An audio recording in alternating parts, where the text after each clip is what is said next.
to the pipe organ through a rather roundabout way. I loved music, I sang all of the time. I took piano lessons, I sang in choirs, and I studied the flute.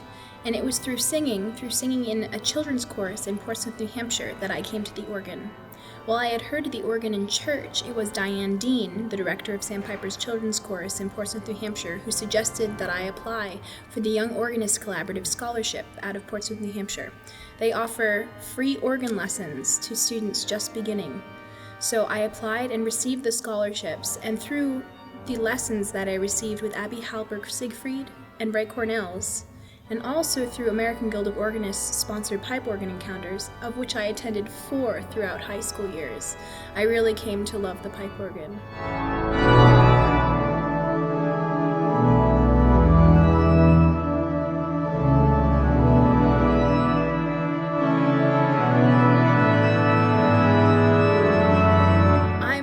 Of Oberlin College Conservatory in Oberlin, Ohio, which is in the middle of a cornfield where there's nothing to do but practice and study.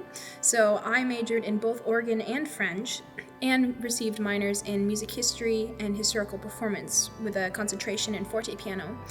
And then I was privileged to run off to France for a year on a Fulbright Scholarship. So I've worked with James David Christie and Michel Bouvard, Jan Willem Janssen, and Jasko Bouvard, and I've learned so much from each of them.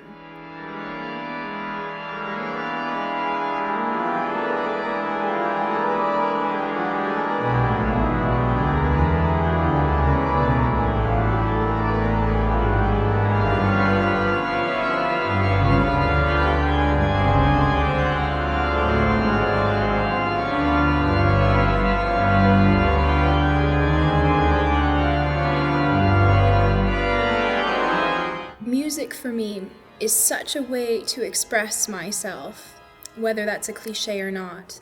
It's a way of finding the proper tone, the proper mode, the most fitting melody in order to express the way that I'm feeling at that time.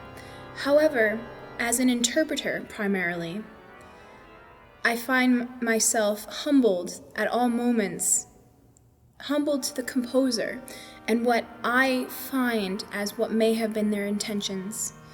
I find it essential to forget myself and put my feelings into what they may have been feeling at that time and show that through their music. Each piece of music I come to, I introduce myself to as if I'm meeting a new friend that I know nothing about and need to spend time getting to know. 5-10 years later, I'll come back to that friend and they'll have changed, and so will I, and we have to rediscover the relationship that we have to each other. Not only that, but there's the factor of a brand new instrument almost every time that I present a piece. So in fact, there are 3 people, 3 characters getting together to create one piece of music, perhaps to touch one audience member. That's what excites me about music making, whether it be on the organ, whether it be with an orchestra, whether it be as a flutist or as a vocalist. It's that connection of multiple individuals finding a way to find common ground and communicate emotionally on such a deep level.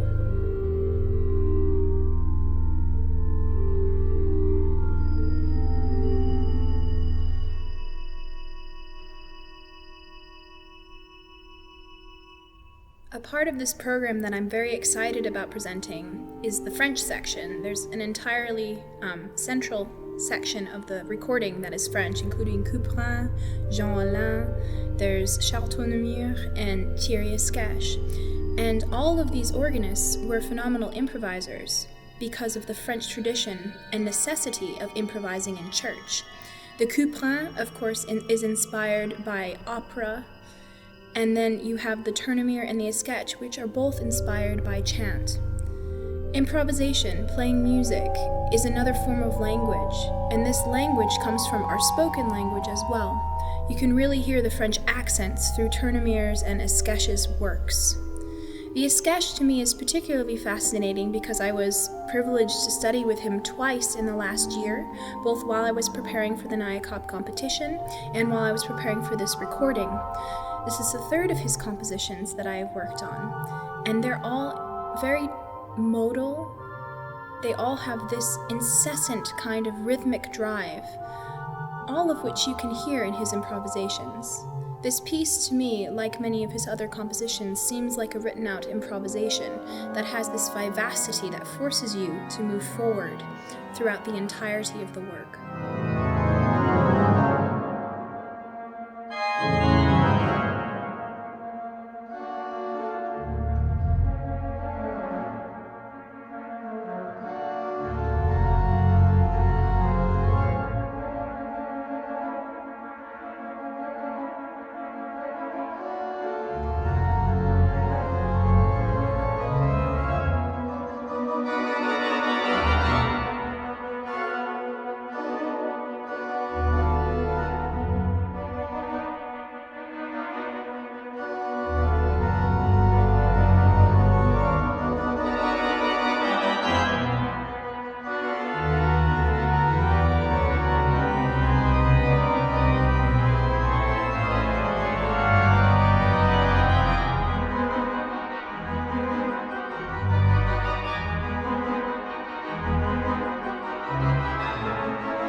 Recorded this CD here at the Church of the Advent in Boston, Massachusetts, where I am the Associate Organist and Choir Master, working with Mark Dwyer, the wonderful organist and choir master here. I actually began working here in September 2016, about 3 months after having won the competition NYACOP prize in June 2016. And I feel incredibly privileged to have been able to record this CD on this 1936 Aeolian Skinner, one of the finest examples of G. Donald Harrison's work and fantastically maintained by Jonathan Ambrosino.